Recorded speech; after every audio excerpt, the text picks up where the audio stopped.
Nou ja, ek deel graag met jou vanoggend oor die onderwerp wat sê God word nooit onkant betrap nie. Is dit nie wonderlik om dit te weet nie? Ek wil daarom ook net sê die musiek vanoggend en die sang was 'n groot seën. Hier's groot talent in Walvis. Ek meen hulle sing pragtig. Dit het my gevoed, dit het my gees gevoed. En vir my in die laaste lied wat my hart so geraak het was vars genade elke dag. En dit is wonderlik om te weet dat elke dag is 'n nuwe dag met soveel genade en liefde van die Here. En een van dit is dat God kan dit wat met 'n mens gebeur het omdraai en hy kan dit nuut maak.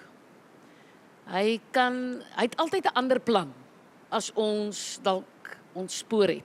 Ek lees uit 1 Samuel 16, die Here het vir Samuel gesê, hoe lank gaan jy nog oor Saul treur, terwyl ek hom as koning oor Israel verwerp het? Maak jou horing vol olie en gaan, ek stuur jou na Isai van Bethlehem toe, want ek het onder sy seuns vir my 'n koning uitgekies. Maar Samuel vra, hoe kan ek gaan? As Saul daarvan hoor, sal hy my doodmaak. En die Here antwoord, neem 'n jong koei saam met jou en sê, ek het gekom om aan die Here te offer.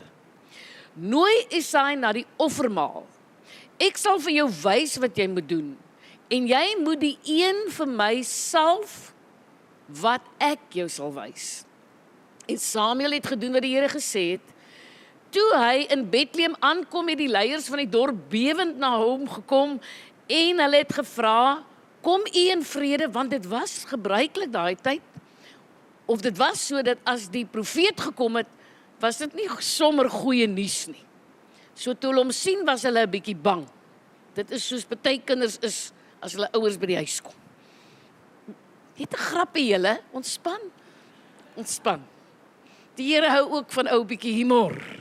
Goed, maar kom jy in vrede? En Samuel antwoord, hy sê ja, in vrede. Ek het gekom om aan die Here te kom offer. Hy het Isai en sy seuns geheilig en hulle na die offermaaltyd genooi. Toe hulle inkom en Samuel vir Eliab sien, dink hy, hier staan die Here se gesalfde sekerlik voor hom. Hoor wat sê die Here vir Samuel, moenie na die voorkoms of sy lengte kyk nie, want ek het hom nie gekies nie. Die Here kyk nie na dieselfde dinge as die mens nie. Is dit nie wonderlik nie? Dan sê hy, Isai laat toe vir Abinadab voor Samuel verbygaan. Maar Samuel sê, die Here het hom ook nie gekies nie. Toe gaan Samma verby, maar Samuel sê, die Here het hom ook nie gekies nie. So het Isai 7 van sy seuns voor Samuel laat verbygaan. Maar Samuel sê, die Here het nie een van hulle gekies nie, en toe vra Samuel vir Isai, is dit al jou seuns? En Isai antwoord, die jongstes is nog oor, hy pas die skape op.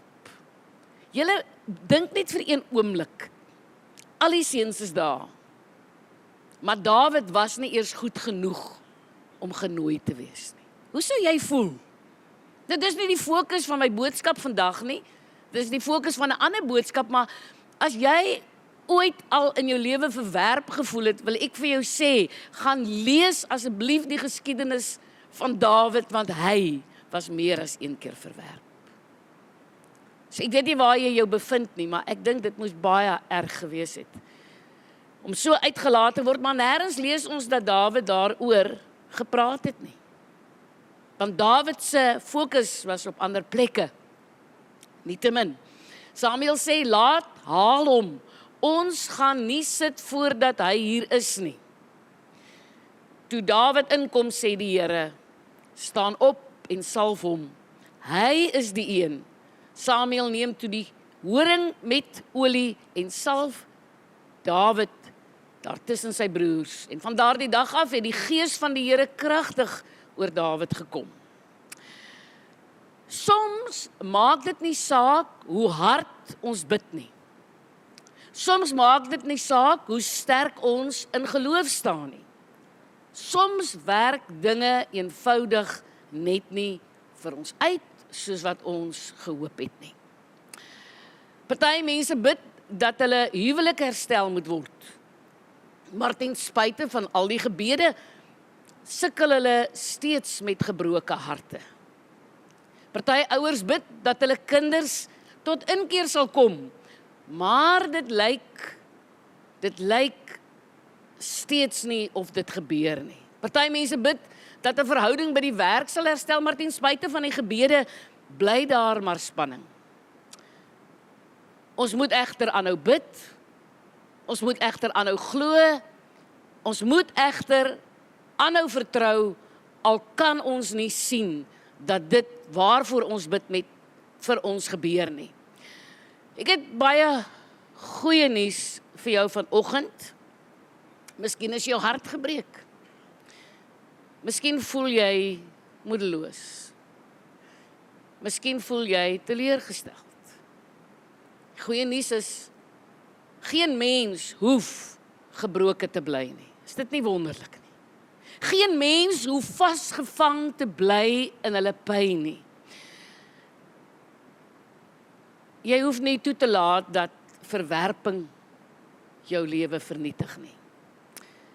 Want God het nog iets vir jou. God het iets nuuts vir jou. God het iets anders vir jou, want God het altyd 'n ander plan.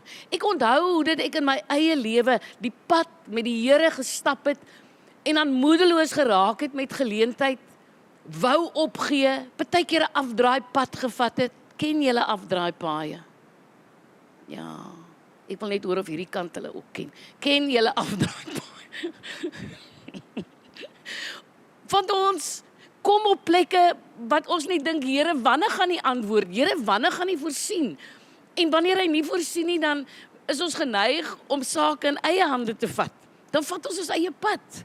En ek het agtergekom, elke keer as ek so afgedraai het, het dit my baie langer gevat om uit te kom waar die Here my eintlik wil hê. Want deur elke beproewing waardeur 'n mens gaan, is daar 'n baie diepe les. Maar die wonderlike ding van God en van sy genade wat elke dag nuut is dat Hy kyk baie keer na ons en dink Hy, wat doen jy met daar?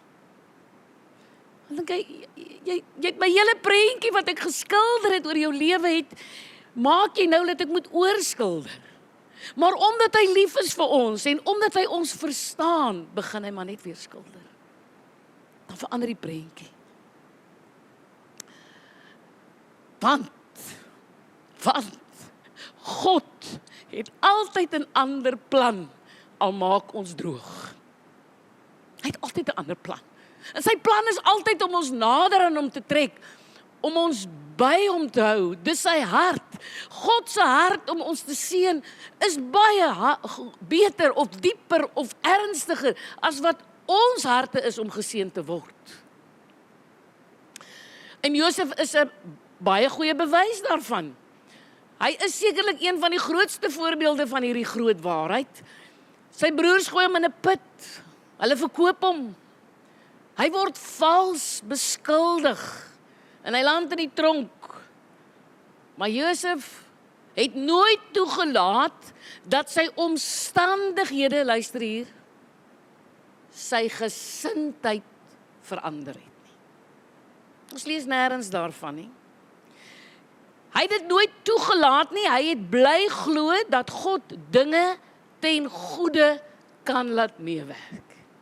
Besef julle dat oral waar Josef gegaan het, het hy guns gehad. Hy het God se guns gehad. En omdat Josef se gesindheid reg was, gee God selfs in die tronk vir hom guns.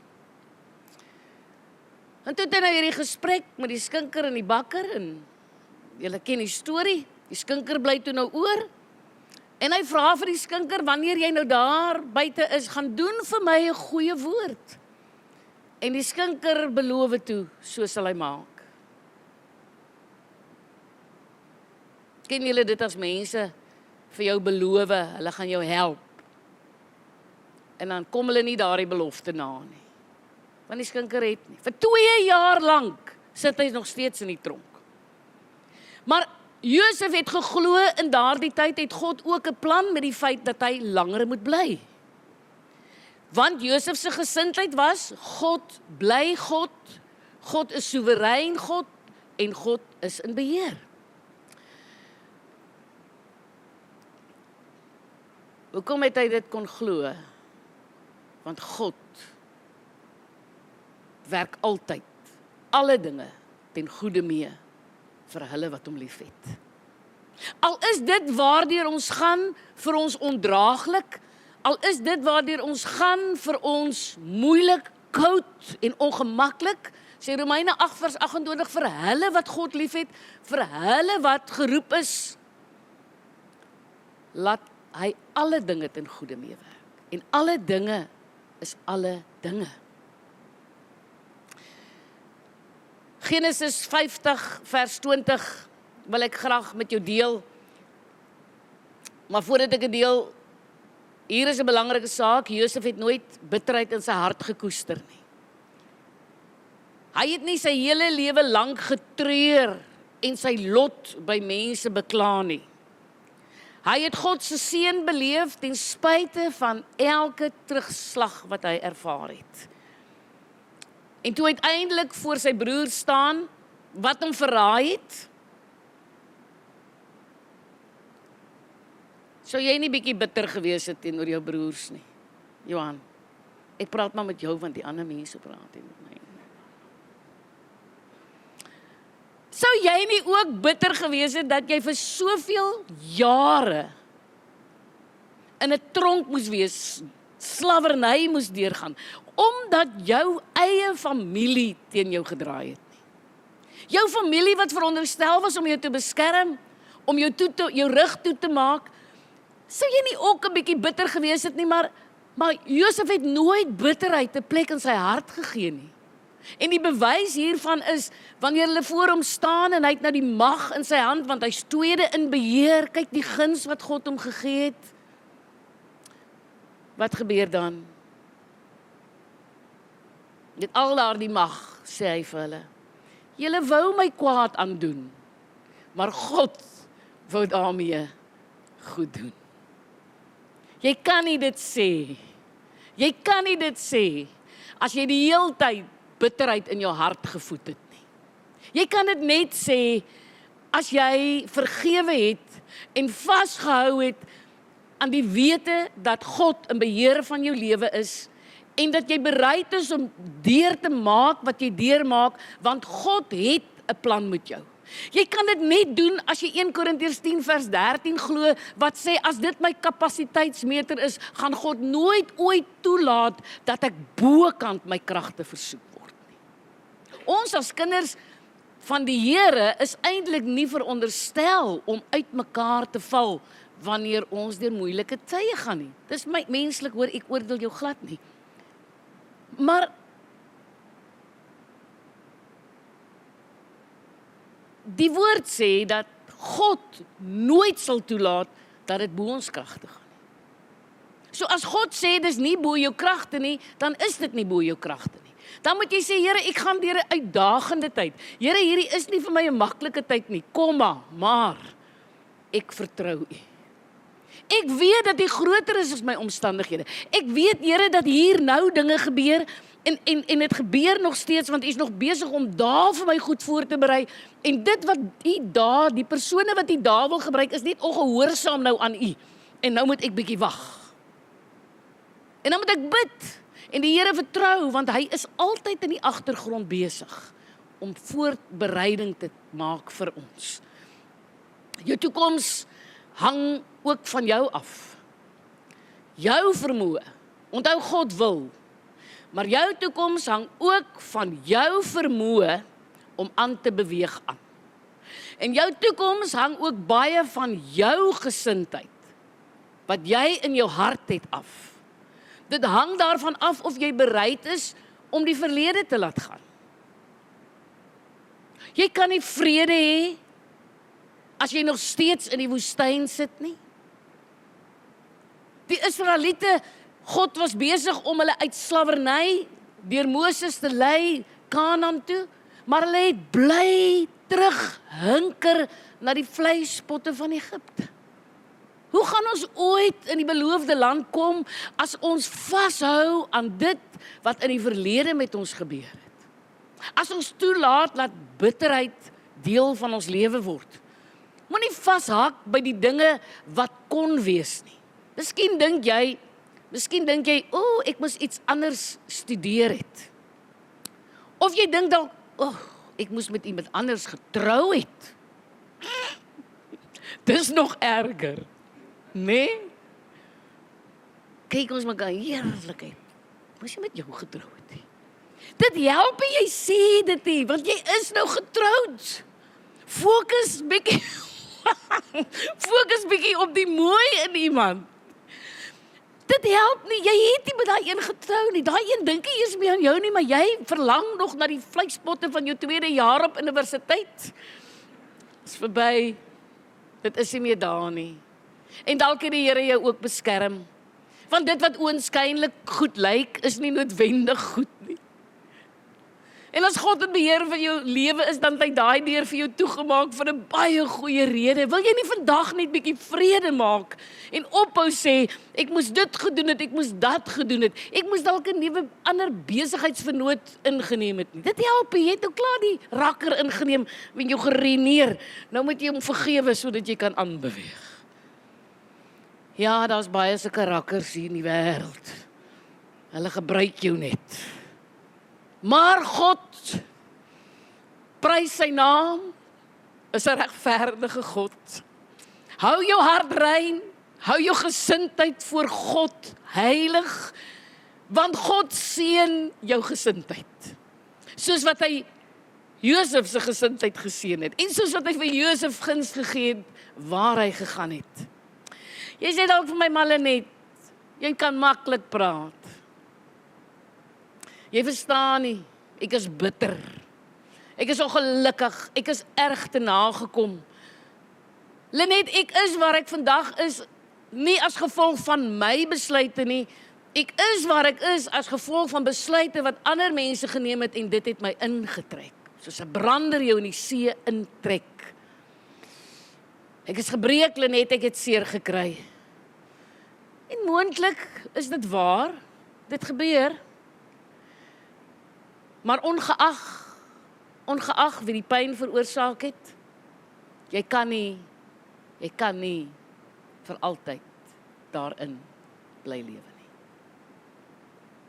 Wat gaan dit verander? Dit gaan jou siek maak. Jy moet 'n doelbewuste besluit neem dat jy vorentoe gaan beweeg.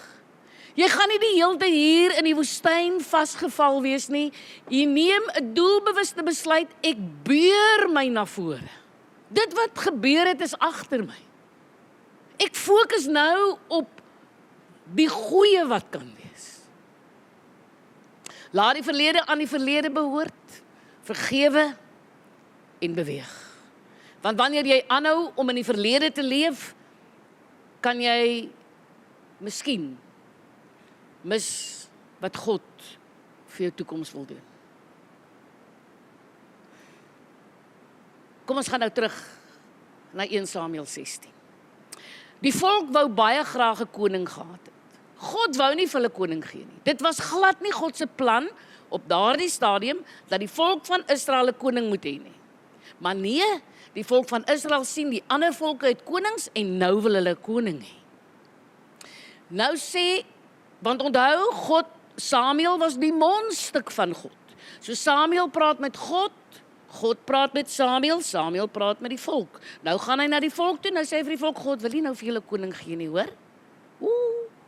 Ken julle daai, julle wil mos goed hê, julle ook. Ja, maar jy wil dit nou hê.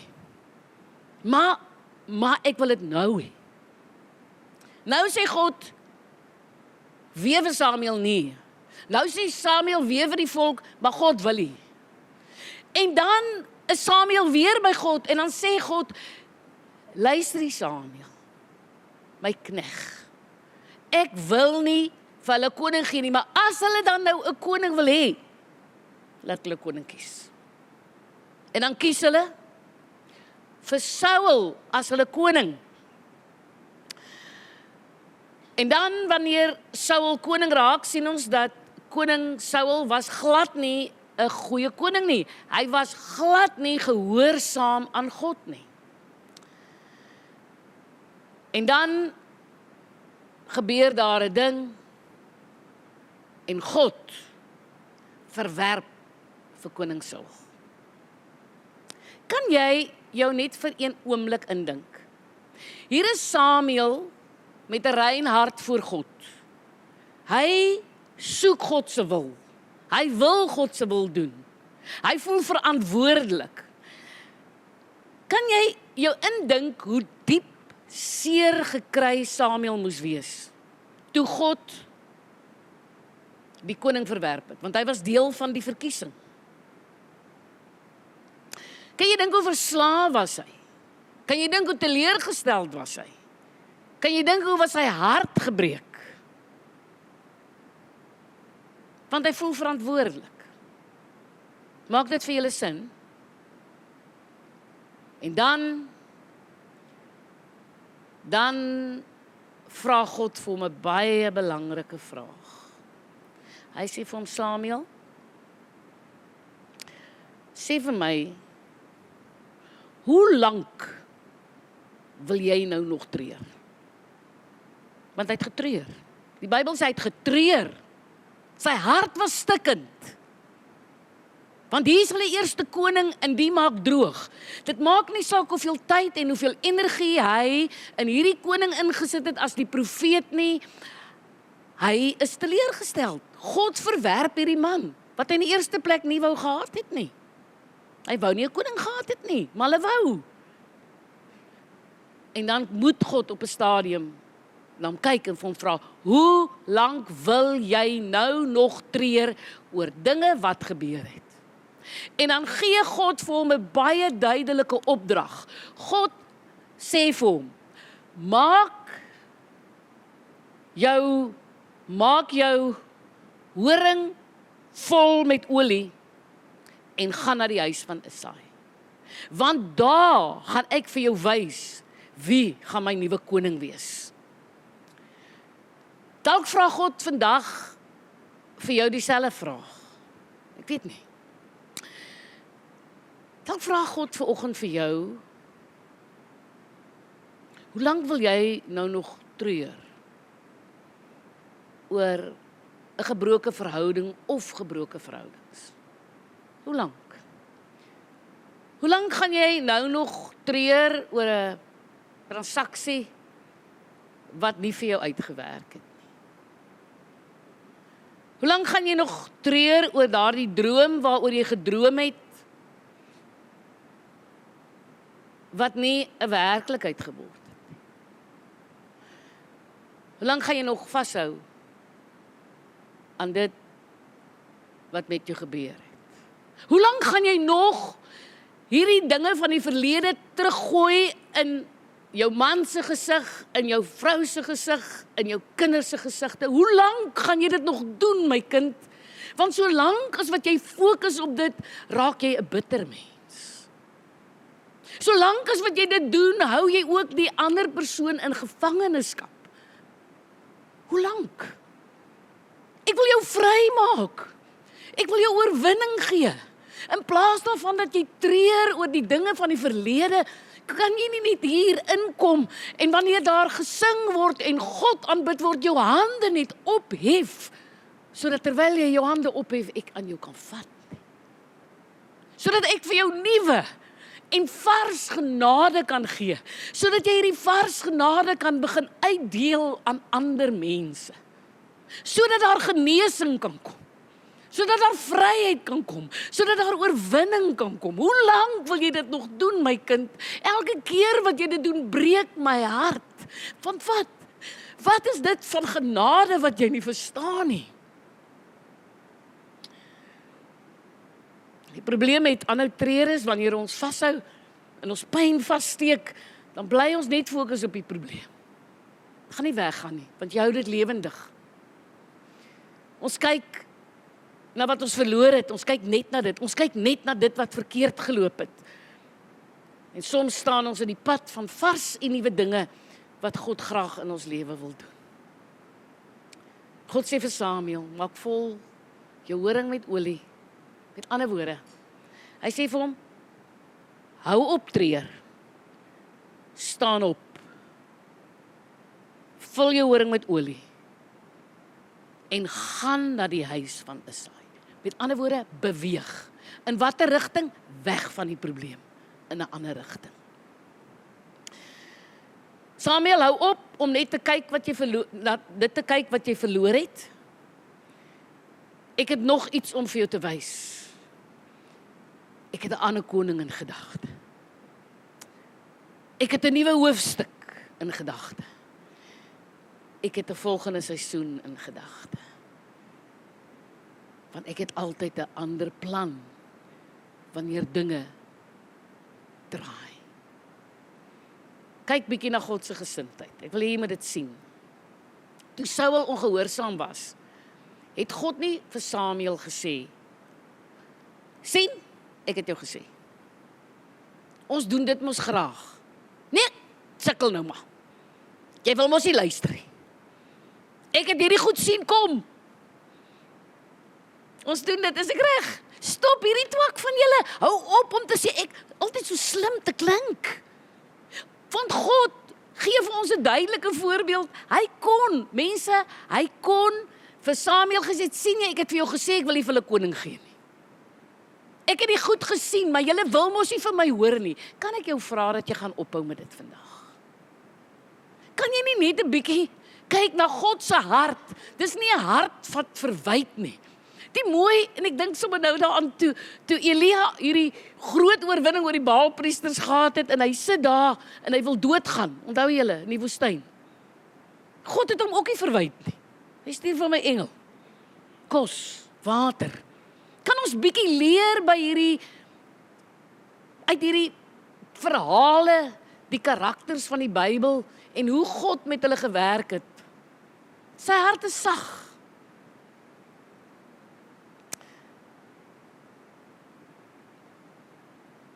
God kom met 'n ander plan, want God word nooit onkant betrap nie.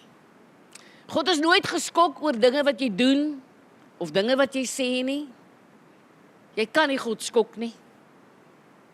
Maar God het altyd 'n ander plan. Hy kan vir jou 'n nuwe pad oopmaak. Nou kyk, Samuel kon vir God gesê het, toe God hom opdrag gee om te gaan, toe kon Samuel vir God gesê het, God, ek is nou so seer gemaak. Ek is eintlik bitter. God, jy kan ons nou verstaan dat ek bitter is. Ek het soveel moeite gedoen met koning Saul. Ek het soveel ure in hom gesit. Ek het hom so geleer van u soewereiniteit. Ek het hom so geleer van u liefde. Ek het hom so geleer van die nederigheid. Maar kyk wat doen hy nou aan my.